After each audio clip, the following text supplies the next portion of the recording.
जय हिंद दोस्तों, आप सभी का स्वागत है हमारे YouTube channel physics bye Divyanshu sir पे। आज हमारा क्लास 10th पे पहला वीडियो है, यानी क्लास 10th का हम जो साइंस है उसमें का एक पार्ट फिजिक्स, आज उसका हम पहला वो चैप्टर पढ़ेंगे, प्रकाश का परावर्तन तथा अपवर्तन को बड़ी शानदार तरीके से शुरू करने वाले हैं। ये क्लास 10th और क्लास 12th दोनों के लिए ये वीडियो रहेगा, क्योंकि क्लास 12th में जो सेकेंड पार्ट है फिजिक्स का, उसमें आपको एक सबसे पहला ही चैप्टर मिलेगा किरण प्रकाश के, और किरण प्रकाश के में सबसे पहले नंबर ये प्रकाश और इसके बारे में ही जानकारी है। तो जितनी भी ये चीजें आपको बताई जाएंगी, जो भी ये चीजें बताई जाएंगी, यानी प्रकाश के परावर्तन से लेकर कंटिन्यू आगे तक क्लासेस जो हमारी चलेंगी, वो आप से रिक्वेस्ट है कि क्लास 10th के भी लड़के देखें और क्लास 12th के भी, यानी दोनों लोग देखिएगा। दोनों लोगों के लिए ये वीडियो जो भी आएंगे वो सारे इंपॉर्टेंट रहने वाले हैं। हम प्रकाश के बारे में बड़ी डीपली वो अध्ययन करने वाले हैं कि प्रकाश है क्या, प्रकाश कैसे संचरित होता है, प्रकाश किस रूप में चलता है, प्रकाश मतलब पूरा डीपली अध्ययन करने वाले हैं कि प्रकाश है क्या। आप लास्ट तक इस वीडियो के बने रहिएगा, एकदम बड़ी अच्छी अच्छी चीजें बताई जाएंगी, प्रकाश को पूरा बढ़िया से डिफाइन किया जाएगा कि हाँ प्रकाश क्या है। देखिए, साइंस जो है, विज्ञान जो है, वो आसान है, बच्चे अच्छे से रिलेट नहीं कर पाते हैं चीजों को। अगर हम अच्छे से रिलेट करना सीख गए साइंस को, तो साइंस एकदम इंटरेस्टेड चीज बन जाएगा। तो आप साइंस को इंटरेस्टेड बनाइए, जितना हो सके उतना इंटरेस्ट लीजिए। तो हम इसी चीज से आगे बढ़ाते हुए हम शुरू कर रहे हैं अपने फिजिक्स के क्लास 10th के फिजिक्स का पहला ही चैप्टर है प्रकाश का परावर्तन तथा अपवर्तन। एक बात हम बता दें पहले, इस ब्रह्मांड में आप लोगों को जो ही चीजें दिखती हैं, यानी ब्रह्मांड में, पूरे ब्रह्मांड में जो ही चीजें आपको दिख रही हैं, वो सब एक ऊर्जा का रूप है। यानी ब्रह्मांड की हर एक वस्तु ऊर्जा का एक रूप होती है। वैसे ही हमारा प्रकाश भी है, वैसे ही हमारा लाइट है, लाइट भी यानी प्रकाश भी, प्रकाश की परिभाषा भी है कि प्रकाश एक प्रकार की ऊर्जा है। प्रकाश एक प्रकार की ऊर्जा है जो स्वयं अदृश्य रहता है, लेकिन उसकी उपस्थिति में हमें वस्तुएं दिखाई देती हैं। ये प्रकाश का पूरा वो होता है कि कैसे आ रहा है। तो प्रकाश एक प्रकार की ऊर्जा है जो स्वयं अदृश्य रहता है, लेकिन उसकी उपस्थिति में हमें वस्तुएं दिखाई देती हैं। प्रकाश जब किसी वस्तु पर आपतित होता है तो उस वस्तु से परावर्तित होकर हमारी आंखों तक पहुंचता है और वो वस्तु हमें दिखाई देती है। तो ये है प्रकाश का परिभाषा कि प्रकाश है क्या। तो प्रकाश एक प्रकार की ऊर्जा है जो स्वयं अदृश्य रहता है, लेकिन उसकी उपस्थिति में वस्तुएं हमें दिखाई देती है। जब प्रकाश किसी वस्तु पर आपतित होता है तो प्रकाश उस वस्तु से परावर्तित होकर हमारी आंखों तक पहुंचता है और हमें वस्तुएं दिखाई देती हैं। अब प्रकाश के कुछ अपनी प्रॉपर्टी होती है, प्रकाश के कुछ अपने गुण होते हैं कि किस आधार पर, अब गुणों के आधार पर हम प्रकाश के कई चीजों में हम उसको डिफाइन किए हैं प्रकाश को। जैसे अब प्रकाश के कुछ गुण हैं, जैसे प्रकाश के आपके गुण लिखे हैं। प्रकाश का गुण, प्रकाश के गुण में पहला गुण है आपका कि प्रकाश सामान्यतः सरल रेखा में या सीधी रेखा में गमन करता है। जो प्रकाश है हमारा वो सामान्यतः सरल रेखा में गमन करता है। ये प्रकाश का पहला गुण है कि जो प्रकाश होगा हमारा वो सामान्यतः सरल रेखा में गमन करेगा। दूसरा हमारा गुण है जो प्रकाश के संचरण के लिए किसी माध्यम की आवश्यकता नहीं होती है। इसका मतलब ये हुआ कि प्रकाश जब चलेगा तो उसको किसी माध्यम की आवश्यकता नहीं होगी, यानी प्रकाश माध्यम में भी चल सकता है, प्रकाश बिना माध्यम के भी चल सकता है। अब विथ एग्जांपल, जैसे हम एग्जांपल दें आपको कि कैसे ये हम प्रूव करेंगे कि हाँ निर्वात में भी प्रकाश चलेगा और माध्यम में भी चलेगा। जैसे सूर्य का प्रकाश है, हमारे तक पहुंच रहा है, तो सूर्य का प्रकाश जहां अनंत से लगभग आ रहा है और अनंत तक लगभग चीजें, अनंत से जहां से प्रकाश आ रहा है वो निर्वात ही होता है। तो सबसे बेस्ट एग्जांपल हमारा है कि सूर्य का प्रकाश वो अनंत से आ रहा है और अनंत से लेकर लगभग हमारे मतलब कुछ ही ऊंचाई तक वायुमंडल है, उसके बाद सारा निर्वात ही है। तो सूर्य का प्रकाश आता है वो निर्वात से होकर ही आता है। तो सूर्य का प्रकाश जो आता है वो निर्वात। तो प्रकाश के संचरण के लिए यानी प्रकाश के चलने के लिए किसी माध्यम की आवश्यकता नहीं होगी। माध्यम होगा प्रकाश तो भी चलेगा, माध्यम नहीं होगा प्रकाश तो भी चलेगा। तीसरा जो गुण है प्रकाश का, वो प्रकाश विद्युत चुंबकीय तरंगों के रूप में संचरित होता है। यानी जो अगला गुण होता है प्रकाश का कि प्रकाश जो होता है वो विद्युत चुंबकीय तरंगों के रूप में चलता है। इसका मतलब ये हुआ कि आप पिछली कक्षाओं में तरंगों के बारे में पढ़े होंगे कि तरंगे क्या होते हैं। तो उन्हीं तरंगों में से एक तरंग होती है, यानी मुख्यतः हमारे पास दो तरंगे होती हैं। एक यांत्रिक तरंगे होती हैं और एक विद्युत चुंबकीय तरंगे होती हैं। तो यांत्रिक तरंग और विद्युत चुंबकीय तरंग, विद्युत चुंबकीय तरंग का मतलब होता है कि ऐसी तरंगे, ये आर्टिफिशियल तरंगे होती हैं, यानी मानव निर्मित तरंगे जो मानव द्वारा बनाई गई हैं। तो विद्युत चुंबकीय तरंगे जो हैं उनके संचरण के लिए माध्यम की आवश्यकता नहीं होती है। तो ऐसी तरंगे जिनके संचरण के लिए माध्यम की आवश्यकता नहीं होती है, हम उन्हें विद्युत चुंबकीय तरंगे कहते हैं। तो प्रकाश विद्युत चुंबकीय तरंगों के रूप में संचरित होता है। निर्वात अथवा वायु में प्रकाश की चाल जो होती है वो 3 गुणे 10⁸ मीटर प्रति सेकेंड होती है। यानी निर्वात या वायु में जो प्रकाश होगा वो 3 गुणे 10⁸ मीटर प्रति सेकेंड के वेग से या चाल से चलता है। तो निर्वात अथवा वायु में प्रकाश की चाल जो होती है वो 3 गुणे 10⁸ मीटर प्रति सेकेंड होती है। ये भी हमारा एक प्रकाश का गुण है। अगला हमारा प्रकाश का जो गुण होता है वो प्रकाश चिकने पृष्ठों से परावर्तित हो जाता है। यानी प्रकाश अगर किसी चिकने पृष्ठ पर पड़ेगा तो उसे टकराकर पुनः परावर्तित, यानी परावर्तन का मतलब हो गया टकराकर वापस हो जाना। यानी प्रकाश जब किसी चिकने पृष्ठ पर पड़ता है तो उससे टकराकर वापस हो जाता है। ये भी एक गुण है। अगला हमारा गुण है कि जब प्रकाश किसी एक माध्यम से दूसरे माध्यम में प्रवेश करता है तो वह अपने मार्ग से विचलित हो जाता है, यानी अपने रास्ते से वो हट जाता है। विचलित का मतलब होता है कि हट जाना, अपने रास्ते से हट जाना। तो जब प्रकाश किसी एक माध्यम से दूसरे माध्यम में प्रवेश करता है तो वो अपने मार्ग से विचलित हो जाता है। ये भी एक उसका गुण है। अगर माध्यम चेंज हुआ, माध्यम चेंज होने का मतलब कि अगर वायु से आ रहा है और जल में चला गया तो यहां माध्यम चेंज हो गया। ये वायु हमारा एक माध्यम है, जैसे गैस है ये। दूसरा हमारा जल जो है वो द्रव है। तो जब माध्यम चेंज होगा तो प्रकाश अपने मार्ग से विचलित हो जाएगा। ये भी उसका एक गुण है। अगला हमारा प्रकाश का जो गुण है वो कि दृश्य प्रकाश की तरंग दैर्घ्य, यानी जो प्रकाश हमको डायरेक्टली दिख जाता है उसको हम दृश्य प्रकाश कहते हैं। तो दृश्य प्रकाश की तरंग दैर्घ्य जो होती है वो लगभग 3900 एंगस्ट्रॉन से 8000 एंगस्ट्रॉन 7800 एंगस्ट्रॉन के बीच में होती है। यानी जो हमारी तरंग दैर्घ्य होती है वो 3900 एंगस्ट्रॉन से 7800 एंगस्ट्रॉन के बीच में होती है, जो प्रकाश की तरंग दैर्घ्य होती है। अब हम प्रकाश के बारे में इतनी जानकारी तो ले लिए कि प्रकाश है क्या, प्रकाश के गुण क्या होते हैं।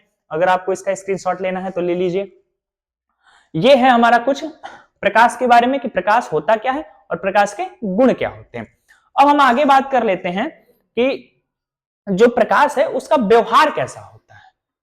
यानी कई वैज्ञानिकों में मतभेद था। कोई वैज्ञानिक ये मान रहा था कि प्रकाश तरंगों के रूप में संचरित होता है। कई वैज्ञानिकों का यह मानना था कि प्रकाश कणों के रूप में संचरित होता है। फाइनली तौर पे जो चीजें आ गई वो हमको पता चली कि प्रकाश का द्वैत व्यवहार होता है, यानी डुअल नेचर होता है। तो प्रकाश द्वैत व्यवहार होता है। द्वैत व्यवहार का मतलब होता है कि प्रकाश तरंगों के रूप में भी चलता है, प्रकाश कणों के रूप में भी चलता है, यानी प्रकाश का द्वैत व्यवहार होता है। तो हम आगे बात कर लेते हैं, हम ये प्रूफ कैसे करेंगे, हम ये साबित कैसे करेंगे कि प्रकाश तरंग है तो किस आधार पर तरंग कहा गया, अगर प्रकाश कण है तो किस आधार पर उसको कण कहा गया। और जो प्रकाश की एक और प्रकृति होती है वो प्रकाश की अनुप्रस्थ प्रकृति होती है, अनुप्रस्थ प्रकृति। और अगर अनुप्रस्थ प्रकृति का कहा गया है प्रकाश को तो किस आधार पर उसको कहा गया कि अनुप्रस्थ प्रकृति है। आइए हम आगे अब इन चीजों को जान लेते हैं। ये प्रकाश के गुण हैं और प्रकाश की कुछ परिभाषाएं थी। अब आगे बढ़ते हैं।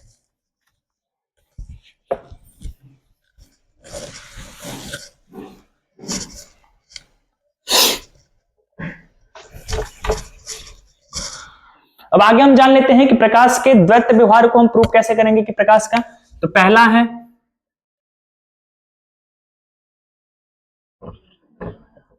प्रकाश के तरंग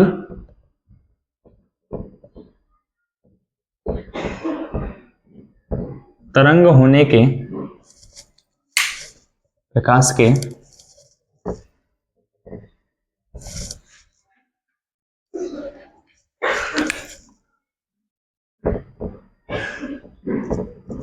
तरंग होने के उदाहरण कि हम किस आधार पे ये कहेंगे कि प्रकाश तरंग है। तो प्रकाश के तरंग होने के जो एग्जाम्पल हैं वो पहला एग्जाम्पल होता है आप परावर्तन एक एग्जाम्पल है। दूसरा अपवर्तन हो जाएगा। तीसरा व्यतिकरण होता है।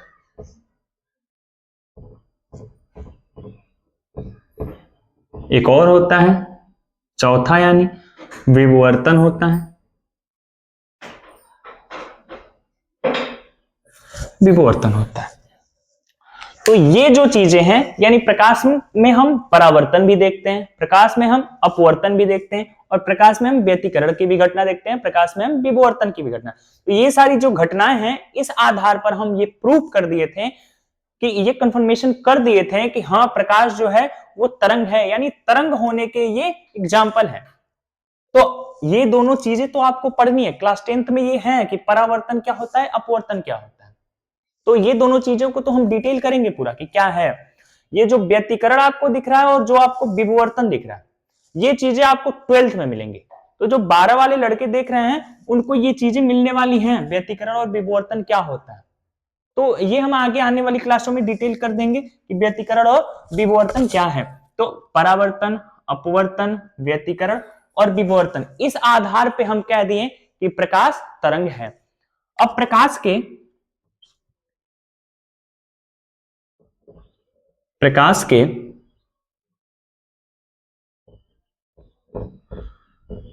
कण होने के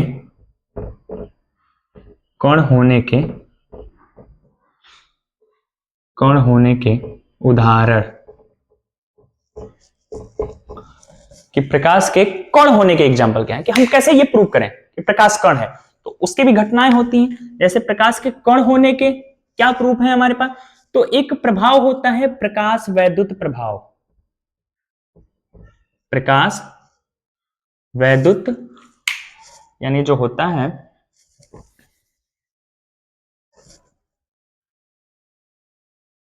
प्रकाश के कण होने के जो एग्जाम्पल है, वो पहला है हमारा, एक घटना होता है प्रकाश वैद्युत प्रभाव।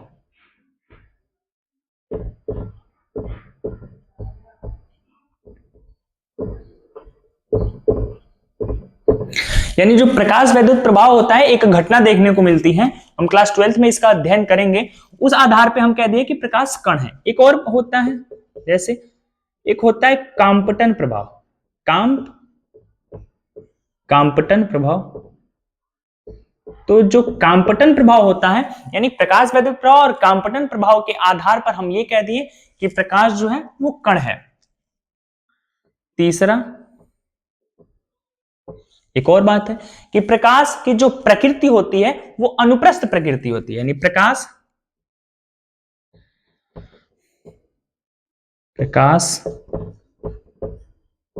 के अनुप्रस्थ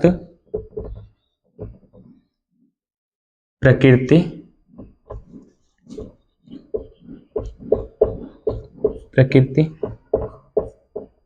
होने की पुष्टि, यानी प्रकाश के अनुप्रस्थ प्रकृति होने की पुष्टि कौन करता है, तो प्रकाश के अनुप्रस्थ प्रकृति होने की पुष्टि हमारा एक घटना होती है ध्रुवण। इसको हम पोलराइजेशन कहते हैं, यानी ध्रुवण जो है वो साबित करता है ये कि प्रकाश की जो प्रकृति है वो अनुप्रस्थ है। तो आप लोग ये एग्जाम्पल के तौर पे याद रख सकते हैं, क्लास 10th वाले और 12th वाले तो इन सारी चीजों को अभी पूरे डिटेल करने वाले हैं कि ये चीजें क्या होती हैं, ये चीजें क्या हैं, ये चीजें क्या हैं, ये सारा होता है। तो हम तरंग होने की पुष्टि कर दिए प्रकाश के परावर्तन, अपवर्तन, व्यतिकरण, विवर्तन के आधार पर। हम कण होने की पुष्टि कर दिए प्रकाश वैद्युत प्रभाव पर या कांपटन प्रभाव पर। हम अनुप्रस्थ प्रकृति, अनुप्रस्थ प्रकृति का मतलब होता है कि अनुप्रस्थ एक भी तरंग होती है, अनुप्रस्थ तरंगे, अनुप्रस्थ तरंग हम किसे कहते हैं, अनुप्रस्थ ऐसी तरंगे जिसमें माध्यम के कण और तरंग संचरण दोनों एक दूसरे के लंबवत होते हैं, तो ऐसी तरंगों को हम अनुप्रस्थ तरंग कहते हैं।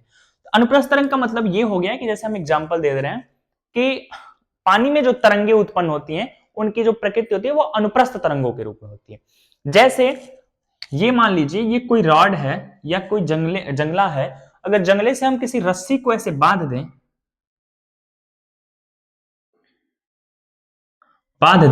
तो ये मान लीजिए एक रस्सी बंधा है और ऐसे झटका दें उसको, तो जब हम झटका देंगे तो हमको ये पता चलेगा कि अगर मान लीजिए रस्सी का कोई कण यहां पे है, तो ये रस्सी का कण अपने जगह पे ही एक बार ऊपर जाएगा और अपनी जगह पे ही एक बार नीचे आएगा, यानी अपने जगह पे ही ऊपर जाएगा और अपने जगह पे नीचे आएगा। हम ऐसे झटका देते हैं तो हमको लगता है कि कुछ चीजें आगे बढ़ रही हैं। जो आगे चीजें बढ़ रही होती हैं वही होती हैं तरंगे। तो जो आगे बढ़ रहा है वो तरंग है, कुछ आगे बढ़ता है उसको हम तरंग कहते हैं। तो ऐसे ये आगे बढ़ रहा है तो ये तरंगे हैं। ये एक रस्सी का कण है, ऐसे लाखों करोड़ों इसमें कण होंगे रस्सी में, तो ये कण ऐसे ऊपर नीचे हो रहे हैं और तरंगे हमारी आगे बढ़ रही हैं, यानी जो कोण बनता है वो 90 अंश का बनता है। तो ऐसी तरंगे जिनमें माध्यम के कण और तरंग संचरण एक दूसरे के लंबवत होते हैं उन्हें हम अनुप्रस्थ तरंगे कहते हैं। तो प्रकाश के अनुप्रस्थ प्रकृति यानी प्रकाश भी ऐसे ऐसे ऐसे ऐसे हल्का हल्का होके ऐसे आगे संचरित होता है। तो प्रकाश की प्रकृति जो होती है वो अनुप्रस्थ प्रकृति होती है। इसको प्रूव कौन करता है? तो हमारी एक घटना होती है ध्रुवण, इसको प्रूव करती है। तो ये रहा प्रकाश, और प्रकाश के कुछ गुण थे। और प्रकाश का जो व्यवहार होता है यानी जो नेचर होता है वो डुअल नेचर का होता है, यानी प्रकाश के तरंगों के रूप में भी चलता है, कणों के रूप में भी चलता है, और प्रकाश की जो प्रकृति होती है वो अनुप्रस्थ प्रकृति होती है। तो ये प्रकाश के बारे में डिटेल है। अब प्रकाश के कुछ स्रोत भी होते हैं। जैसे प्रकाश के दो स्रोत हैं, एक हो गया दीप्त स्रोत और एक हो गया अदीप्त स्रोत। दीप्त स्रोत का मतलब क्या होता है? दीप्त स्रोत का मतलब यह होता है कि ऐसी वस्तुएं जो स्वयं प्रकाश उत्सर्जित करती हैं उन्हें हम दीप्त स्रोत कहते हैं। जैसे सूर्य हैं तो सूर्य खुद के प्रकाश से प्रकाशित हो रहे हैं तो वो एक दीप्त स्रोत है प्रकाश का। तारे हैं वो खुद के प्रकाश से प्रकाशित हो रहे हैं तो तारे जो हैं वो दीप्त स्रोत है प्रकाश का। बल्ब जो है वो खुद के प्रकाश से प्रकाशित हो रहा है तो वो भी दीप्त स्रोत है। मोमबत्ती अगर घर पे जो जलाई जाती है वो है तो वो भी एक दीप्त स्रोत है। तो दीप्त स्रोत का मतलब कि जो खुद के प्रकाश से प्रकाशित होते हैं उन्हें हम दीप्त स्रोत कहते हैं। अदीप्त स्रोत का मतलब क्या होता है? अदीप्त स्रोत का मतलब यह होता है कि जो दूसरों के प्रकाश से प्रकाशित होते हैं उन्हें हम अदीप्त स्रोत कहते हैं। जैसे चंद्रमा है तो वो दूसरे के प्रकाश से प्रकाशित होंगे तो चंद्रमा अदीप्त स्रोत है। कांच है तो कांच दूसरे के प्रकाश से प्रकाशित होंगे तो वो अदीप्त स्रोत है। तो ये मतलब जो खुद के प्रकाश से प्रकाशित ना हो वो है अदीप्त स्रोत, जो खुद के प्रकाश से प्रकाशित हो वो दीप्त स्रोत होता है। अब आगे हमारे पास है कि प्रकाश का परावर्तन, यानी इसके बाद से जो हमारी हेडिंग आएगी वो प्रकाश का परावर्तन। तो प्रकाश का परावर्तन क्या होता है हम इसको जान लेते हैं। ये आप चाहें तो स्क्रीनशॉट ले सकते हैं। वो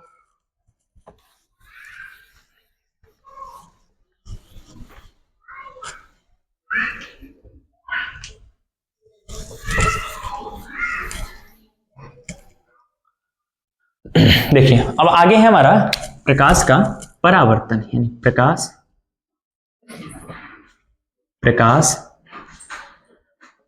का परावर्तन। प्रकाश का परावर्तन, प्रकाश का परावर्तन क्या होता है? तो प्रकाश का परावर्तन हम किसे कहते हैं?